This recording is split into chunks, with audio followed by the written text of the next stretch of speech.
Next science and technology రిలేటెడ్గానే ఇంకొక important system మనం observe చేస్తే తాజాగా తేజస్ మార్క్ 1 అనేది వార్తల్లో నిలవడం జరిగింది. ఎందుకు ఇది వార్తల్లో నిలవడం జరిగింది అంటే దీనికి రిలేటెడ్గానే మనకి మిగ్ 21 వీడ్కోలు పడకడం జరిగింది. ఓకే, మిగ్ 21 యొక్క సేవలను నేటి నుంచి విరమించడం జరిగింది. అందువల్ల ఈ తేజస్ మార్క్ 1 అనేది వార్తల్లో నిలవడం జరిగింది. ఈ తేజస్ MK1 అనేది ఈ మిగ్ 21 ప్లేస్లో దీన్ని తీసుకురావడం జరుగుతుంది. ఓకే, ఈ తేజస్ అనేది ఈ మిగ్ ప్లేస్లో తీసుకురావడం జరుగుతుంది.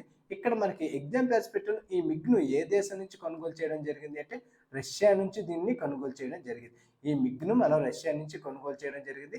దీన్ని ఎప్పుడు కొనుగోలు చేసామంటే 1963లో దీన్ని కొనుగోలు చేయడం జరిగింది. అంటే దీన్ని 1963 నుంచి ఈ మిగ్ 21ను ఉపయోగించడం జరుగుతుంది. ఈ మిగ్ 21 ద్వారా మనము పాకిస్తాన్తో 2 సార్లు వార్లో పార్టిసిపేట్ చేయడం జరిగింది. అలాగే 2019లో సర్జికల్ స్ట్రైక్, ఎయిర్ సర్జికల్ స్ట్రైక్స్లో కూడా ఈ మిగ్ 21నే ఉపయోగించడం జరిగింది. ఓకే, ఈ మిగ్ 21నే ఎయిర్ సర్జికల్ స్ట్రైక్స్లో కూడా మనం ఉపయోగించడం జరిగింది.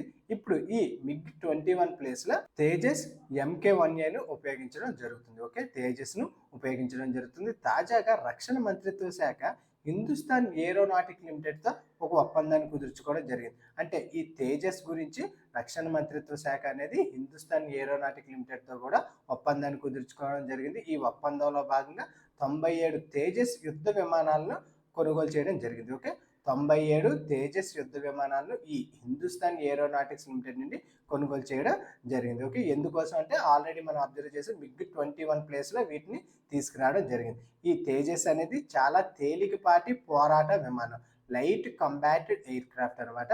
ఓకే, ఇది ఒక తేలికపాటి పోరాట విమానం.